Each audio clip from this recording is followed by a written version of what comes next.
Snow Crash, de Neil Stephenson. Esse aqui foi um livro que eu li ano passado ainda para o desafio que eu fiz de tentar ler 100 páginas por dia e que eu não consegui cumprir. O resumo vocês veem aí nos outros vídeos, eu tenho um vídeo resumindo como foi o processo. E é um livro cyberpunk famoso, inclusive ele voltou a ficar comentado aí recentemente com as propagandas do metaverso lá que o Mark Zuckerberg começou a divulgar. Mas eu não comecei a ler ele por causa disso, e sim porque eu li Carbono Alterado. Deve sair vídeo de Carbono Alterado antes de sair o vídeo desse livro aqui. E eu gostei muito de Carbono Alterado e fiquei meio que com vontade de estar lendo outras coisas cyberpunk. E no entanto eu tive dificuldade com o Snow Crash. E eu acho que não foi exatamente por causa do livro em si, embora o livro tenha alguns probleminhas que podem ter contribuído para isso. Mas como eu estava naquele processo de ler 100 páginas por dia e já estava chegando ao final do ano, e somando aos probleminhas que eu falei que eu encontrei no livro, eu acho que eu comecei a ficar cansado. E na verdade eu fiquei quase um mês sem ler nada, parado no meio de Snow Crash, e eu acho que foi a soma de cansaço, de estar lendo bastante, já tá chegando ao final do desafio e eu tá com bastante trabalho para fazer, e o livro, alguns aspectos, ele colaborou não muito bem para isso, e acabou que foi na verdade foi o grande causador de eu não ter conseguido completar o desafio, acabou sendo o Snow Crash. Eu meio que encalhei nele e não consegui avançar nele, não consegui ler nada enquanto isso. Mas como eu falei, eu acho que é injusto atribuir ao livro em si, porque na verdade ele é uma obra cyberpunk com bastante méritos. Esse livro abre com uma cena bem interessante e também engraçada. Ela apresenta o nosso protagonista, cujo nome é Hiro Protagonist. Hiro de um nome japonês, um nome pessoal japonês, e Protagonist de protagonista em inglês. Então o nome dele é basicamente herói protagonista, o que obviamente é uma piada do autor, que combina bastante com a cena de abertura e faz algum sentido para o personagem principal, que é um nipo-afro-americano que é muito bom em usar uma katana, e na verdade o nome dele é Hiro de fato, mas o protagonista faz parte do nick dele, faz parte do nome profissional dele, que ele escolheu basicamente na zoeira. E essa cena de abertura é bem segundo uma perspectiva do próprio personagem, não sobre si mesmo, mas tentando dar uma aura de empolgação ao que ele estava fazendo. Hiro, protagonista, começa o livro fazendo uma entrega de pizza, mas não é uma entrega de pizza qualquer. É uma entrega de pizza no mundo cyberpunk, em que nessa cena de abertura o Hiro vai meio que fantasiando a situação como se fosse uma coisa muito mais foda do que realmente está acontecendo. Então o leitor ele vai meio que ler essa primeira cena e meio que tem um choque, porque o leitor vai tendo contato basicamente com um super assassino, mestre espadachim ciborgue, que está meio que ligado ao carro dele e à própria caixa de pizza, para ele estar sempre recebendo informações da caixa de pizza, enquanto ele vai percorrendo pelas ruas de uma Los Angeles completamente futurista e anarcocapitalista, toda politicamente e economicamente fodida, fazendo um monte de coisas assim de filme de ação super exagerado e muito sabe aqueles personagens estilo Sasuke de Naruto, que são muito, se acham muito foda, são muito sombrios e meio esse clima, enquanto o cara tá entregando pizza. E aí você lê isso e você fica assim, tipo, caralho, o livro tem essa pegada aqui, mas na verdade é uma brincadeira do autor, e esse capítulo é o personagem meio que fantasiando uma situação muito mais interessante do que é que ele está realmente vivendo. Ele realmente sabe usar a espada muito bem, ele realmente está entregando pizza, mas muito do que é narrado nesse primeiro capítulo é um exagero do Hiro Protagonist tentando deixar aquela entrega de pizza mais interessante, embora os eventos que ele vai descrevendo realmente ocorram. E eu acho que é meio que uma brincadeira do autor sacaneando o gênero do cyberpunk, deixando um negócio bem mais, sabe, adolescente furioso do que talvez o gênero mereça ser considerado, mas que não continua, não persiste pelo restante do livro. Então, se você ler o primeiro capítulo e estranhar, pode ficar tranquilo que o restante do livro não é assim. Ele é meio descolado, ele é meio, tem aquele gingado das ruas, como várias obras cyberpunks têm, mas ele não tem esse exagero angst sombrio adolescente que o primeiro capítulo apresenta. E depois disso a gente vai sendo apresentado para um universo futurista em que tem bastante tecnologia e que a vida é uma merda, e que é bastante interessante o conceito que o autor coloca. Na verdade, o autor vai trabalhando vários conceitos interessantes, mas uma importante também no primeiro capítulo é que, além de sermos apresentados a Hero Protagonist, que além de espadachim também é um hacker bastante conhecido na comunidade hacker, embora não esteja trabalhando atualmente como hacker, porque ele decidiu ser freelance enquanto os outros hackers acabaram trabalhando para empresas, coisa que ele não queria fazer, porque é uma coisa bem cyberpunk, um posicionamento bem cyberpunk da parte dele. E nesse primeiro capítulo ele conhece a co-protagonista do livro, que é YT, o nome dela é YT, e tem um significado desse nome que vai sendo explicado mais para frente no livro. YT é uma adolescente, tem por volta de uns 16 anos, que é uma courier. Ela é basicamente uma entregadora de tudo. Inclusive ela ajuda o Hero protagonista a entregar a pizza dele, que acaba chegando quase atrasada. E os couriers, eles são um tipo urbano interessante, porque eles são skatistas que usam um arpão magnético para, como eles chamam, poar os carros. Então o carro vai passando, ele solta o arpão, prende no carro e vai pegando o impulso do carro para ir se locomovendo pela cidade, fazer várias entregas. É uma mistura de gangue, uma mistura de profissão, de sindicato, e que tem uma cultura bem divertida, como é apresentado no livro. A personagem, o IT, é bem interessante, eu gostei dela bastante, até mais do que o do Hero Protagonist, que também é legal, e traz bastante de um clima cyberpunk diferenciado para o livro, porque é uma coisa bem de rua, e a questão do skate é algo que existe hoje em dia. Então é um skate meio que tunado para um futuro bizarro em que as pessoas têm que trabalhar com uma parada que é bastante perigosa, mas quem manja, né, então consegue fazer as paradas tudo direitinho. E o lance é que o Stephenson vai apresentando um mundo em que é nos Estados Unidos, o livro fala em Los Angeles, em que os Estados Unidos praticamente não existe mais. Existe, mas mais ou menos. O que acontece? Os Estados Unidos ele foi vendendo boa parte da terra dele, do território nacional dele, para diversas empresas privadas. Então essas empresas privadas meio que fecharam vários bairros ou distritos das cidades, das regiões e de todo lugar que encontraram, e foram fazendo como o livro chama de franquias, que, por exemplo, você vai ter bairros fechados que são uma nação própria, com suas leis próprias, seus cidadãos próprios, suas regras próprias, e que é basicamente um país, só que eles não são contíguos. Então, por exemplo, uma franquia que é muito comentada no livro é a Grande Hong Kong do Sr. Lee, é o nome dessa franquia. Tem várias espalhadas pelo território do que antes seria os Estados Unidos, mas em bairros fechados e separados, e não assim um grande território todo junto, mas como se fosse vários pedaços separados e misturados com outras franquias de vários outros lugares, e várias autoestradas e ruas ligando umas a outras, que é onde principalmente os couriers fazem o trabalho dele de indo de um lugar para o outro. Então os Estados Unidos é uma colcha de retalhos de empresas privadas que têm o status de nação e são completamente distintas uma da outra, e tem cidadãos e leis completamente distintos um do outro.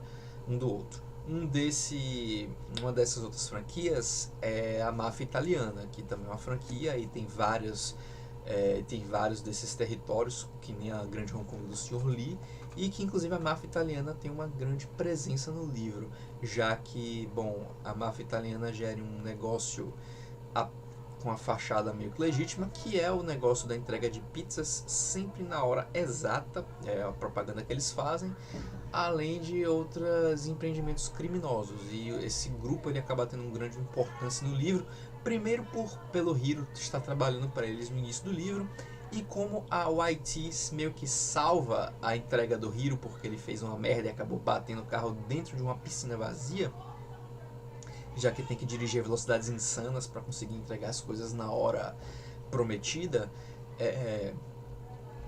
O chefão da máfia, que pô, ele tem até um nome legal, mas esqueci, é Tio Enzo, se eu não me engano, ele meio que apadrinha a YT porque meio que ela mostrou grande iniciativa, empreendedorismo e meio que salvou a honra e a reputação da máfia naquele episódio, sendo que já tinha uns helicópteros da imprensa de olho para ver se eles iam perder a entrega ou coisa do tipo. Então esse é um dos panoramas apresentados no livro e acaba sendo bem interessante, mas acaba sendo apenas a ambientação em que a história em si acontece. E o lance é, depois que o Hiro, protagonista, perde a profissão, perde o cargo dele como entregador de pizza, eu ia falar pizzaiolo, mas não, ele entrega pizza, ele volta a tentar encontrar trabalho como hacker. E ele volta a tentar se relacionar com as comunidades hackers, a qual ele já tinha bastante proximidade. E é assim que somos introduzidos ao metaverso, que é um conceito que meio que é um termo que foi criado pelo Neil Stephenson e que foi meio que apropriado posteriormente agora atualmente pelo Facebook, que é basicamente as vizinhas gritando aqui, brigando, deve estar uma maravilha na minha live. Na minha live não, no meu vídeo. Mas enfim.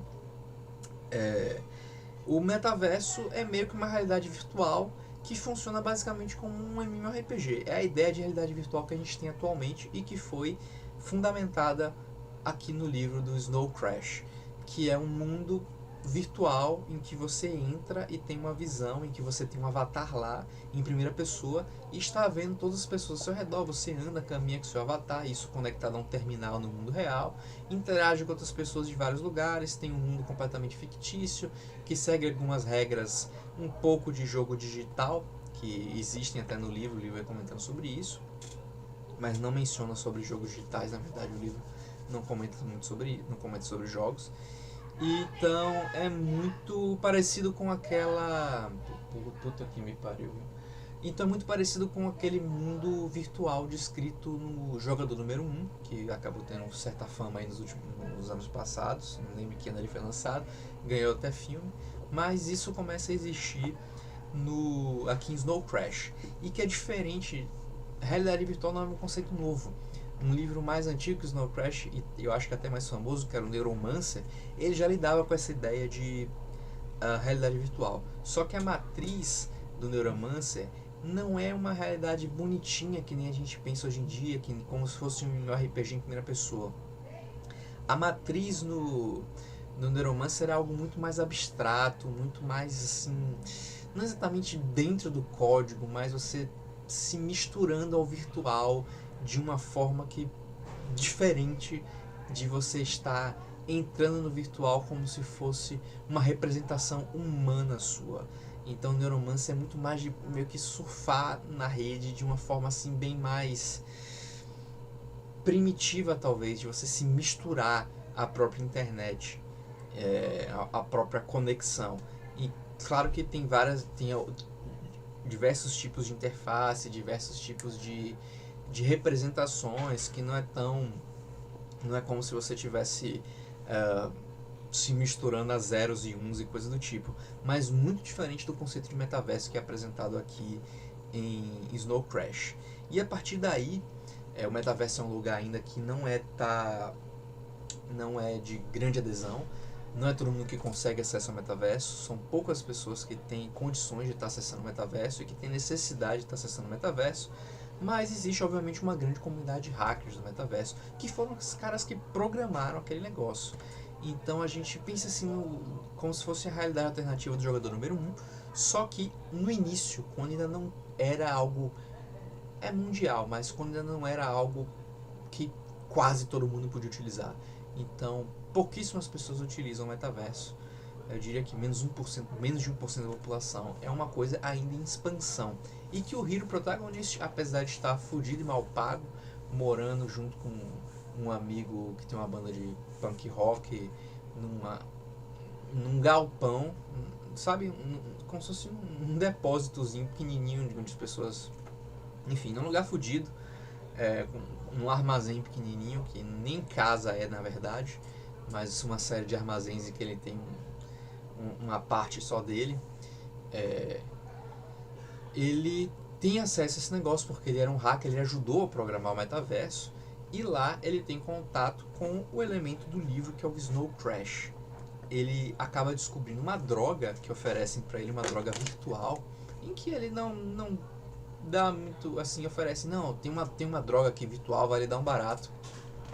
E o Hiro pensa, tipo, foda-se, isso aí não vai fazer nada, deve ser alguém tentando me passar um vírus pro meu computador, sendo que eu sou um hacker, então foda-se, não ia fazer nada contra mim. Mas aí um amigo dele aceita esse Snow Crash e vê uma série de... como se fosse aquelas letras do Matrix passando, digamos, pra resumir. E o que acontece? Não é o computador do cara que pega um vírus. O cara entra em coma, a mente dele é quase completamente derretida, ele fica em um estado vegetativo depois de ver essa apresentação digital dessa droga que seria o Snow Crash. E o Hiro, que presencia isso, mas ele não lê o negócio, senão ele seria afetado também, ele descobre que tem uma parada sinistra acontecendo, porque como é que uma série de códigos que você vê na internet consegue afetar o cérebro da pessoa?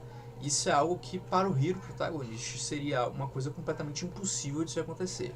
E a partir daí, o Hiro, que assume outro papel, que é meio que de um gárgula, porque nesse mundo, assim como no nosso, informação vale muito dinheiro, então ir atrás dessa parada nova, descobrir o que está acontecendo e vender as informações para a biblioteca lá nacional de não sei das quantas gera uma grana. O Hiro se alia com a YT para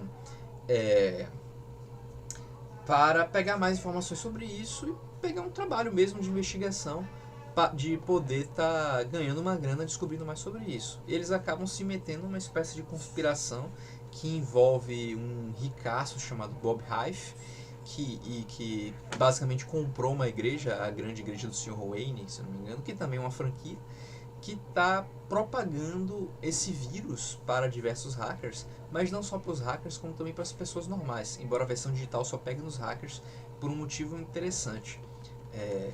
E o que o Hiro vai descobrindo tem a ver com uma parada, um conceito muito legal que o Stephenson coloca aqui, que é a da língua, da linguagem, como com um potencial de reprogramar o cérebro, de meio que invadir e reprogramar o firmware do cérebro, como se o cérebro fosse uma grande máquina em que a língua, códigos entendíveis pela pessoa, e por isso afeta a versão digital só afeta os hackers, porque eles conseguem interpretar aquilo de uma forma que pessoas normais não conseguem,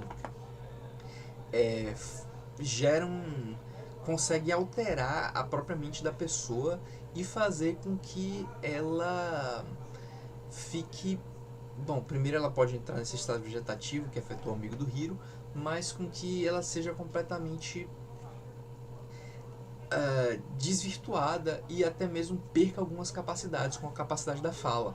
Então o autor, o Stephenson, ele vai pegando a ideia da linguagem suméria, da lenda da Torre de Babel, que teve aquele lance que as pessoas falavam uma língua só, mas aí quando construíram a Torre de Babel, todo mundo se dividiu e começou a falar apenas uma língua.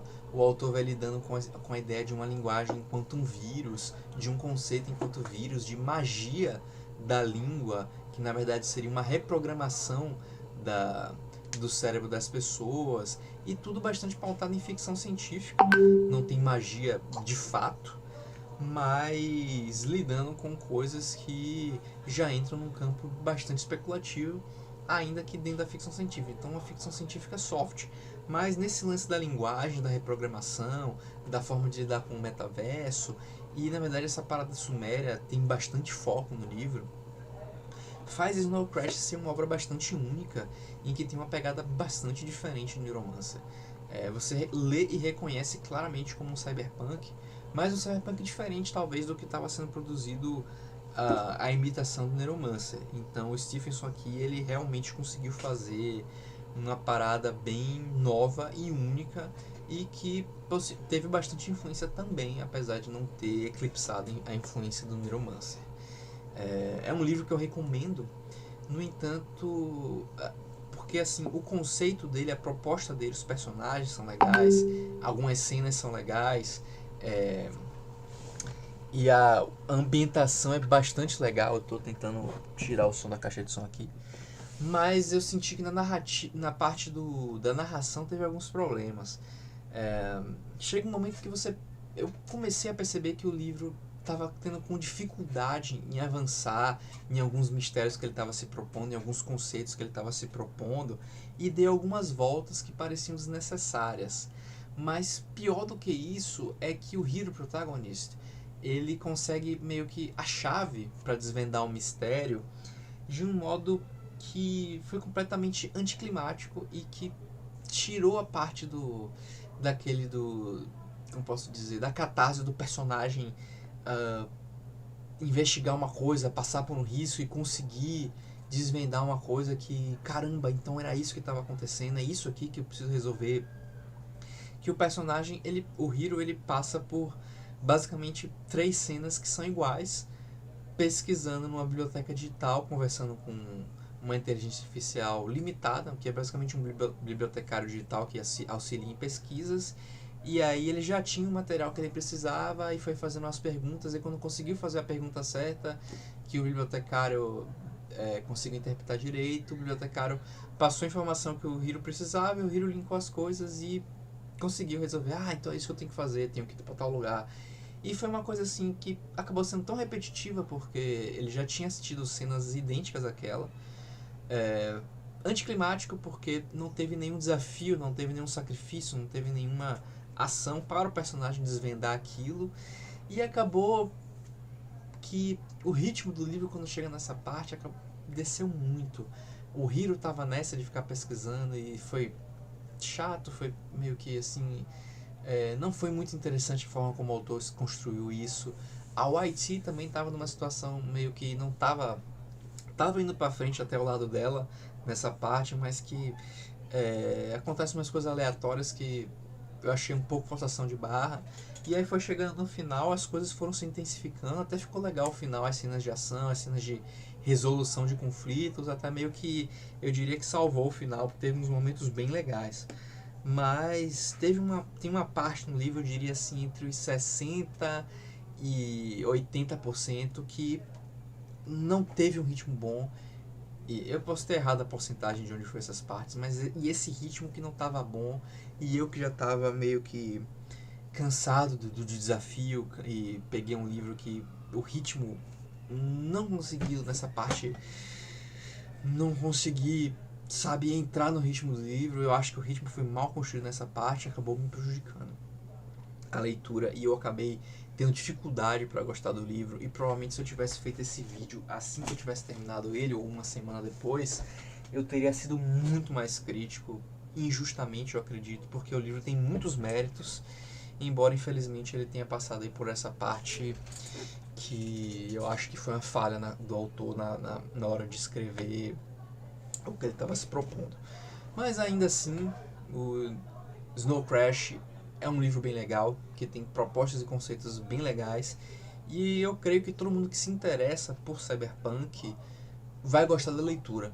Eu acho que a maioria das pessoas vai preferir Neuromancer, quem curte Cyberpunk, e também vai preferir Carbono Alterado, que foi o livro que eu li logo anterior a esse. Mas Snow Crash tem uns pontos bem legais e que eu acredito que vale bastante a pena a leitura, principalmente agora aí que o Facebook inventou essa moda de metaverso, que já está, acho que, caindo de interesse do público e tudo mais. Mas ainda assim, fica a recomendação. Snow Crash, um livro que... um clássico instantâneo e merecido do Cyberpunk, segundo o New York Times. Eu acho que eu concordo com essas palavras, embora eu não saiba como era a cena dos outros livros da época, para ter uma ideia de se, em meio à produção da época, ele realmente merecia todo o destaque que tem. Mas é um livro que eu recomendo, é um livro que vale a pena a leitura. Então, ele é interessante, ele é inteligente, tem umas sacadas bem legais, e tem os defeitos deles, mas ainda assim é um livro muito legal. E o Whitey é um personagem muito massa. E o Hero Protagonist, ele é meio zoado, meio zoeira a concepção dele, talvez, mas ainda assim é um personagem bastante divertido. Mas por enquanto eu vou ficando nessa.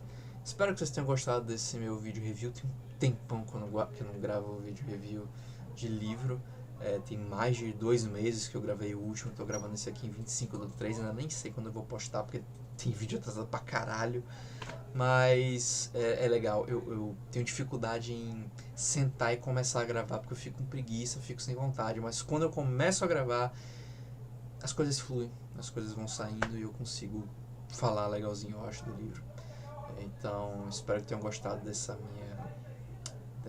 Não é review, porque eu acho que meus vídeos não são reviews, mas dessas minhas impressões sobre a leitura de Snow Crash. E vou ficando até aqui e até a próxima.